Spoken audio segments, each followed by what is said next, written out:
this board would direct that those fees be, or costs be waived, that we could begin to be able to handle. I'd like to see the dollars held within the county treasury as a, the check and balance. We have the city providing the bulk of the staff support services right now, and it would be a way for the two entities to share that responsibility. Any other board members comment on that? We have a cost estimate on that? We don't have a specific cost estimate like Supervisor Chapman mentioned. This organization, probably at least in the first couple years, isn't going to be writing a lot of checks or having a lot of deposits. Those would probably be the main items that would be caught as far as the cost plan. I would hate to hazard a guess, but if I did hazard a guess, I'd say it'd be less than $5,000 a year. Okay. We have a question, maybe Rick or Jim, you can answer this. How come we're looking at the county more so than the city, or are they looking at the city too, or? Yeah, they're looking at the city too, and the city's more than willing to provide that, and they would be looking at recovering out-of-pocket costs, but in terms of their cost, they don't have the same kind of cost line, because they're not dealing with health and social service and all the other programs. They do have some that they have to deal with a portion out. It's a completely different model than the model that we use. A little bit more simple and straightforward. And it's not that they can't do it, they could, but then we have everything being concentrated at the city, and that raises concerns from others too. They want to see both entities being involved. We've talked about going out and setting up our own independent treasurer and that, but to be honest with you, I think that costs more than the other two alternatives. So the best alternative would be to utilize the county service if possible, but we just don't want to be put in a position where we're having our funds being looted by the bureaucracy's way it conducts business. So.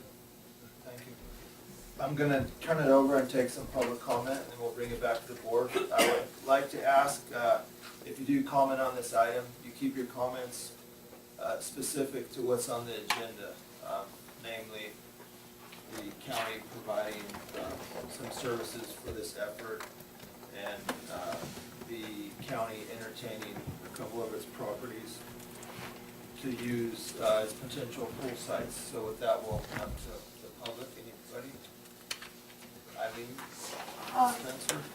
Eileen Spencer. The county took out or approved a contract for aquatic design for the pool. They've not, other than $200 or $1,200, something like that, they've not utilized that contract.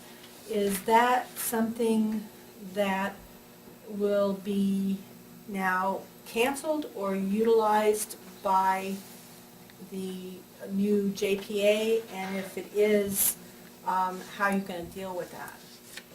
Okay. I can address that. We haven't utilized that contract yet because through the JPA we felt, which I'm a member of, we felt point of order would be to decide on the site, and because some designs or pools may be more conducive depending on the site. So very shortly the site will be selected, and then at that point I believe we'll be ready. I don't want to speak, that's how I see it. Correct me if I'm wrong. Well, if I can add to that, I think you're correct, except one proviso is that contract was entered into by Mr. Nichols when he had a working group of the different agencies, which is a total separate initiative than what the JPA is now, the current JPA. And it was because that working group wasn't making a lot of progress in accomplishing a lot in an immediate sense is really what spawned having the JPA formed.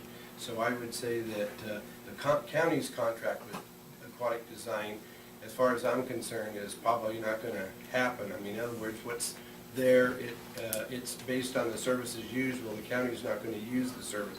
Now, if the JPA board wants to emulate that or transfer that contract over to them to perform whatever services they need based on, as the chairman has said, the property eventually will be identified as being the preferred one. Designing something for that, that would be a matter between aquatic design and the JPA, and the county's contract would be moot, because the JPA will have its own contract with Aquatic Design. Well, it's not really new because the county you've encumbered the county with a $10,000 contract.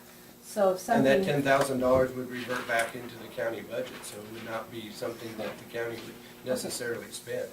We gave the JPA $200,000, so, you know, that part of the funding, you could theoretically say to support that $200,000 allocation is the reversion of that $10,000 contract with Aquatic Design. are you gonna cancel it? I mean, Well, is it as your far as pleasure I'm- to cancel it? I'd like, the contract for design isn't one of the agenda items, and I did ask to keep the You're right. scope to the agenda. So that for the next person that comes and thereafter, please keep your comments to the agenda.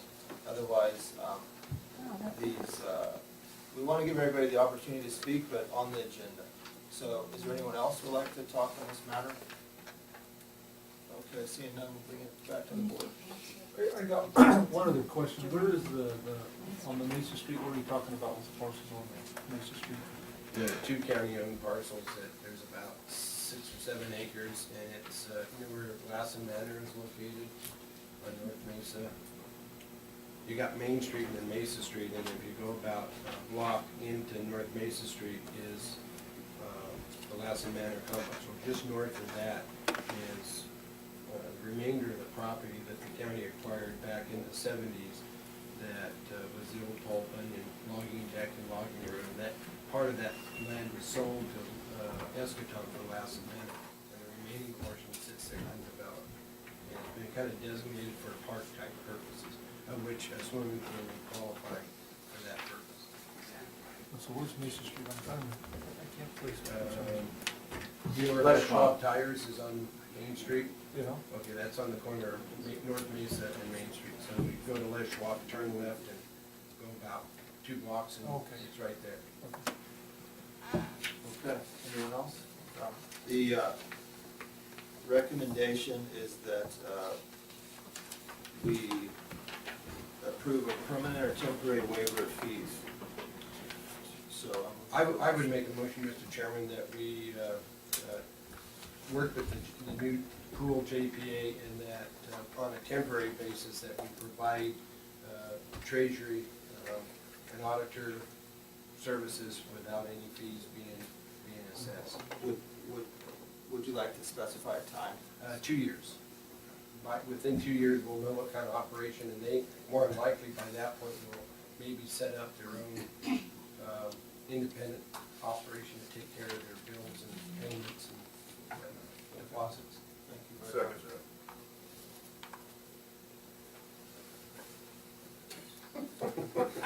Tried you or what? It's been, it's been moved and seconded. Any more discussion? Okay, all those in favor say aye. Aye. Chair votes aye. That passes. Okay, the second part of this is to express our level of interest in the 2 county-owned sites. I think the issue that the JPA needs to know is they've looked at 18 or 19 prospective sites in the area. And some of them were private owned, some of them owned by the schools, some owned by the city, and some owned by the county. And when they did the assessment, it kind of came down to, they had about 5 sites that seemed to kind of bubble to the top in terms of availability and location, and there was like 12 criteria. It was a very extensive that way in terms of analyzing these sites. And 2 of the 5 were, or 3 of the 5 were county-owned properties. One of them has sort of kind of dropped off for now, and that would have been the north end of the fairground. And the 2 that are our primary consideration right now would be the county-owned property adjacent to the old swimming pool site there on South Street, there behind Roosevelt School. And the other one was the Mesa Street property. Mesa Street does not have geothermal resources available where the one at South Street does. The other site, which is the 3rd site that basically right now is being evaluated, is the school property over at, would be the old Washington School where Credence is located. And apparently everybody thought that was owned by the high school, but in reality, it's owned by the elementary school. And I guess the other night, the high school district was not asserting its responsibility for that site. So it's very possible that that could be the site that ultimately emerges as the preferred site. But the question comes down to is if the preferred site is either Roosevelt or Mesa Street, is the county willing to make either of those properties available for the new pool? And if we're not, then we need to let them know so they could be looking at other sites. And so that's the question that's before us. Thank you. My feeling is that they're currently owned by the county, and when you say the county, they're owned by the people of Lassen County. If we decide to use it for a pool, they're still gonna be owned by the people Of that Lassen use County, of Lassen right. County. So I'm in full support of helping the JPA and making, donating. It's not that they are necessarily gonna wanna ultimately use that site, but the question is if they don't wanna spend a lot of time and resource and energy. One example was, there was a site on the high school campus that had been identified by the high school folks just a few years ago for a prospective site for the pool. So that one was given consideration, but when the high school administration and board found out that that was what we were considering, they communicated that that piece of property would not be available. So we stopped spending time and money analyzing something that would not be available. So is it the consensus of Make the a board? motion that, where do you decide if you, If- I mean, the county's not using it, it's just sitting there, so we're going to let the people use it for this and save the money. Yeah. The main advantage of the public sites is you're not having to spend hundreds of thousands of dollars acquiring the site. And they're relatively ready for development if that's what happens. Thank you. So we have a motion? I think Tom seconded that. Oh, okay, before we bring it, Under discussion, on this first one here at 720 Richmond Road, they're talking about using the majority of the parking lot rear of the facility. How would that impact the rest of the parking for the building that's still going to use as office space? Would that impact it at all? Not that much. The parking lot's pretty big. And, they've got stuff spread out. But there would still be ample, parking for what's left at Roosevelt School or but our intent, I think the county's intent is to relocate those offices sooner rather than later. So ultimately, it's going to be nobody would be there, so. Until that was done, I just want to make sure. Yeah, no, there would still be parking available there. The site's large enough. It wouldn't be that they would have the back end of the parking lot. It would be only the parking closest to the building would remain with the use of that building. okay, thank you. Before we take a vote, I'm going to allow the public, if you have anything to say specific to the question of the two sites, county-owned properties. Eileen Spencer? The Mesa property, as you're going towards Reno, is that Mesa towards the courthouse that you're talking about? It's to the left? North. Goes north. So if you're going to Reno, On down the Main right. Street, it's on the On your left left side of Mesa? I mean, Correct. okay, Go to the Schwab, turn left and go 2 blocks and you're there. thank you. Okay, anyone else? Okay, we'll bring it back for a vote. It's been moved and seconded. All those in favor say aye. Aye. Opposed? Chair votes aye. Thank you. Thank you, Jared, for coming. Appreciate it. Okay, let's move to H3, the Sheriff's Department.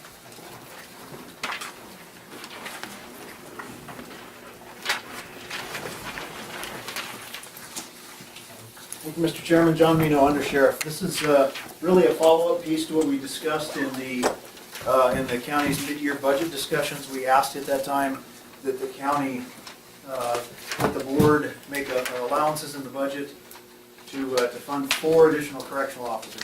At that time, the board approved the budget piece. This really is now coming back to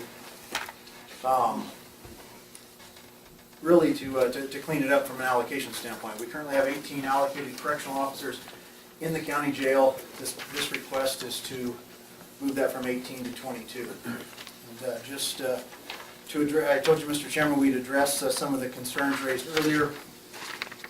There's no correctional officer that works for us that is assigned to an administrative function. 0. There are administrative things that every job and every classification in our organization have to do every day. Deputy sheriffs spend an inordinate amount of time writing police reports. That is not out patrolling the streets and catching bad guys, but it is tied directly to their job. Same thing with correctional officers. They spend time booking people, releasing people, taking people to and from court, taking people to and from doctor's appointments. They spend time having to get through a booking process, collecting fingerprints, doing the things that Department of Justice requires, collecting DNA samples. They do a wide variety of duties as a part of being a correctional officer. But the idea that we have correctional officers assigned to administrative or secretarial or clerical positions is false. It is just that simple. It doesn't happen, and I don't know if that just comes from a position of not knowing or a position of trying to mislead the board or the public, but it just isn't true. And I'll be happy to take any questions or comments that you have on this piece. Any board members have any questions? So you don't take administrative assistants, like say in the office, and turn them into correctional officers? Mr. Chapman, anybody that works for us or IGA or Ace Hardware that meets the minimum job requirements to test for correctional officer can compete. They can take the written test, they can take the interview, they can go through a background, the medical, the psych, all the legal processes. But they do that separate of their They day do that job. separate of their job, and if they assume the duties of a correctional officer, then they become a correctional officer, and we now have a vacant clerical position to fill. I think that's the point. I mean, I know that's been, I thought, the practice, but the question is saying that that's not the case, but that's the case. Okay. Thank you for that. And I'd like to open up for public comment. And then we'll, if anybody has any questions, maybe we're back. Sure. Thank you for that. Appreciate it.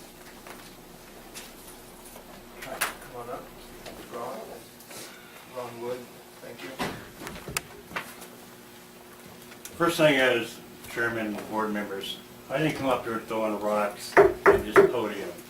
I have not made any personal attacks on anybody. My concern is the budget.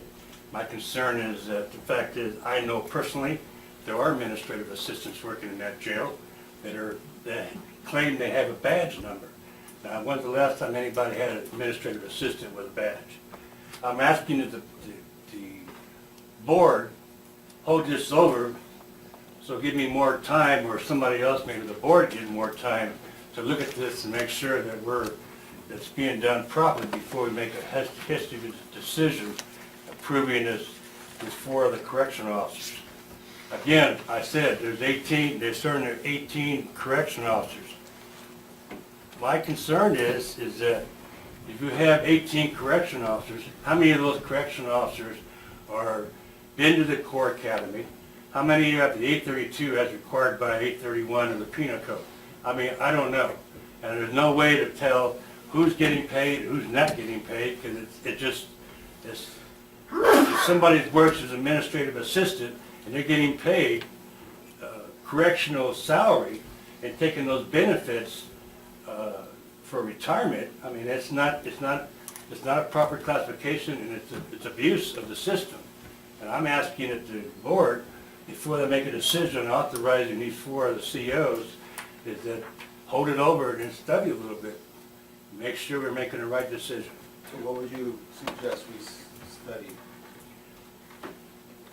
Well, I mean, I can sit there and say, it's like filing your taxes. You can say you may earn this kind of money, unless IRS comes in and looks at it, they're not gonna know. So I'm saying is that there probably needs to be an audit done of the Sheriff's Department's budget. I mean, to make sure that the money is being spent properly. I mean, it's our tax dollars.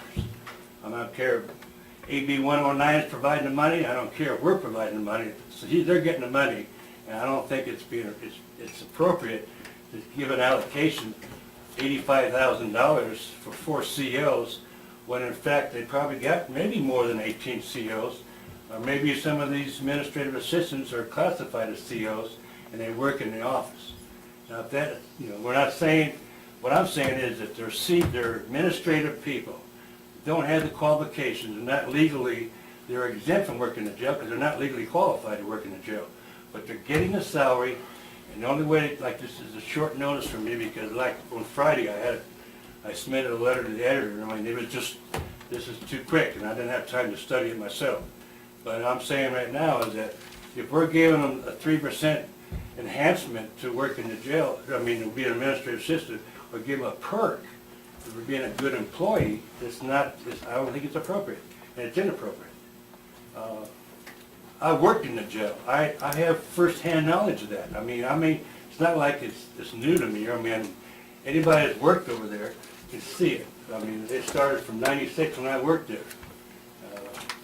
I just asking the board, before you make a decision on this, just hold it over and study a little bit. So, okay, so if I understand, so you're requesting that we put it on hold, so it'd be several weeks and audit the sheriff's department and then make a decision at that time? That's basically. Basically, yes. Yeah, okay, thank you, appreciate your comments. Yeah, I was just gonna ask John if he'd like to comment. I'd like to jump. on that. Yeah, If I could ask Mr. Wood first. Sure. Sir. Sorry. Now, I understand what you're saying. Are you accusing the sheriff's department of corruption? No, I'm not. Well, your statements are pretty strong, and I'd like to see some proof. Well, I can give names, but, you know, I don't think it's appropriate to right here give names. I think this is confidential, and it should be, I mean, it's between the board and the sheriff's department, not me. I'm not making any allegations. All I'm saying is, I think maybe the funds are not being You properly. have made allegations. Well, what I'm saying is, correctional officers, if you're gonna allocate money for correctional officers, then we should make sure that that money is actually gonna be used for that purposes. I mean, my document is pretty clear what I'm saying. Actually, Mr. Chairman, one other note, I'm sorry, but all of our budgets are vetted every year through the Budget Committee, through the chairman and the vice chair and the CAO. All of the detail that supports our budget requests comes to the board, comes to a public hearing.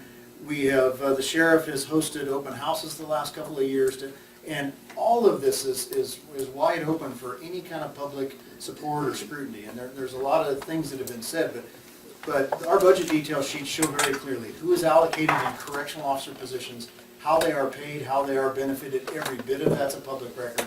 It very clearly delineates the correctional officers from the correctional clerks, from the management to the cooks, to all of the support staff that support all of the sheriff's operations. This is vetted very openly, very publicly through this process, through this board, through audits and inspections with the grand jury, through audits and inspections of our training records with the Standards and Corrections Authority, through anybody that has the legal means to come in and look. Our books are wide open. And when somebody says that you gentlemen heard a half story, that's not just offensive, that's false. We have no reasons to tell half stories. The truth stands in the ends. Our books are wide open, our operations wide open. We need these bodies. I just want to give you an opportunity, if you will, just to respond to the remarks of the administrative assistants having badge numbers. Just Yeah, set that right. Yeah, we don't have any administrative assistants with badge numbers. It has an employee Every number. employee has an employee, every employee in the county has an employee number. Dispatchers have a dispatcher number that's separate from their employee number. All the deputy sheriffs have a badge number. The correctional officers have a badge number. You know, there was, at one point in time, 3 sheriffs ago, there was one person who was a correctional officer who was transitioned to a civil officer and handled the civil part of our office. Any of you gentlemen have been through there, but we have a huge civil responsibility. At one point in time, that person was classified as a correctional officer. She did help with searching inmates and things. So since that point in time, that's transitioned to a civilian position that works out of the main sheriff's office, not the jail. That's the only one I can think of that ever was, you know, and then we have Doug Fletcher who runs motor pool. You know, that's a correctional officer position who works out in motor pool, supervising inmates outside the secure perimeter of our facility. He does do mechanic work, but he also supervises inmates, and we think that's appropriate to have that as a correctional, actually it's a correctional supervisor. Those are the only assignment, or that's the only assignment right now that's a correctional officer that's not working in the facility or at the courthouse. We've looked at ways to try to, and we don't we're not gonna give the public safety or the safety retirement to people who aren't in the proper classification. We're going the opposite direction. We've explored these sheriff security officers. We have some of them working screening at the courthouse. They in the jail can work at a control room assignment and operate in the control room. We have one of those that's a part-timer that does that for us. We're trying to go the other way. We're trying to figure out what really requires that peace officer position, and trying to civilianize or look at options to civilianize every duty we can, because we know it's costly. We know the safety positions are costly. So, and related to this item here, you know, obviously we've been short for a long time in that jail. I mean, we've expressed that multiple times, and it took a lot for me to decide, okay, now is the time. I know it's a huge commitment to ask from you, but at some point, the safety of my people is more important. So that's why we asked for these. So. Thank you, Dean. And thank you, Ron. I'm glad we got this, but I appreciate it. I have a question for John, and it has to do with the agenda item. I was under the impression earlier on when we talked last week that this funding was coming out of the AB 109 funds?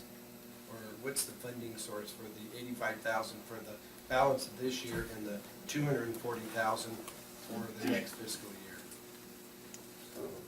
When we brought that on for the mid-year budget review, Mr. Chapman, we asked that that be a commitment from the board. The general fund?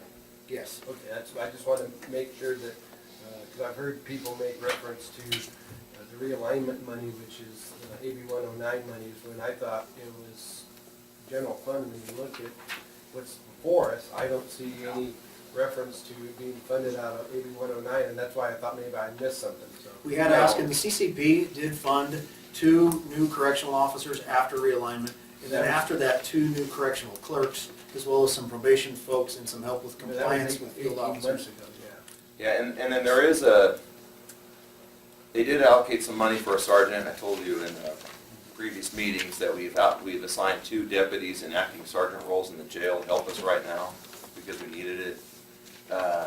They have allocated money towards a sergeant, and we have an agenda item with that group in the near future, and we'll likely be coming back to get a sergeant position allocated that is going to get paid for by realignment funds. And we're hoping next year we'll adapt our budget based on what revenues we have. We're hoping with the realignment formulas from the Those monies state. usually get used first, but I think, I just want to make sure, because there's been some blurring of the lines here as to what this action here is. If we're dealing with the general fund dollars that were allocated based on the January mid-year review that Julie and Karen were here, and we went through all the numbers.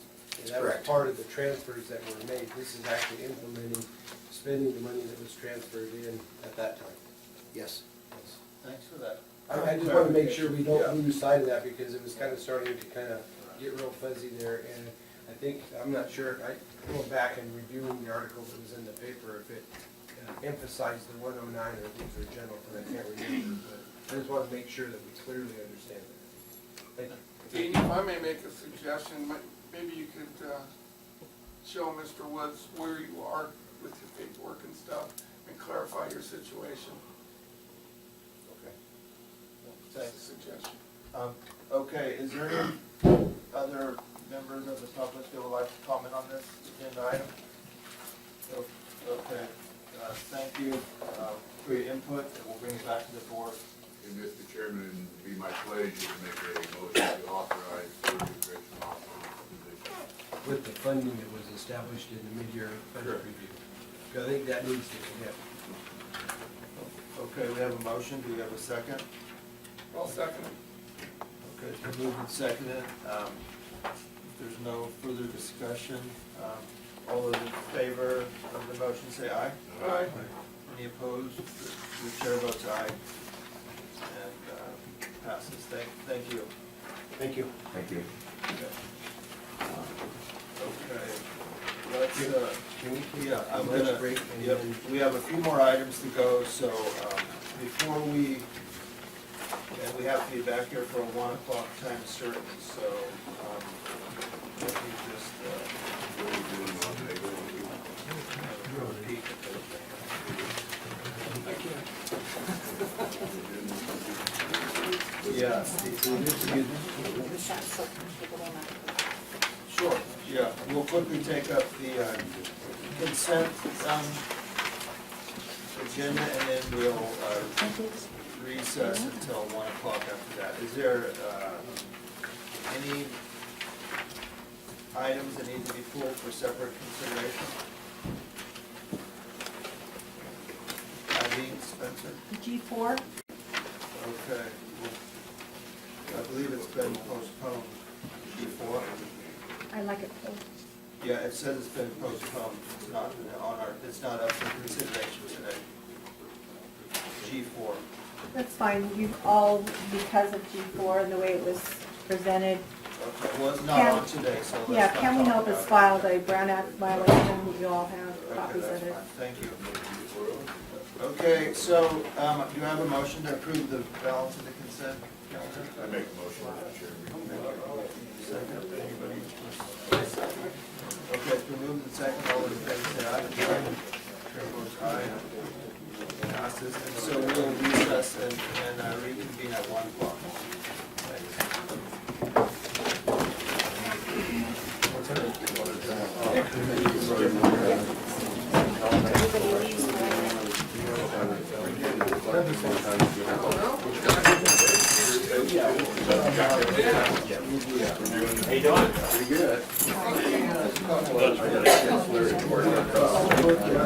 Seems like what time did you get out? 1 o'clock?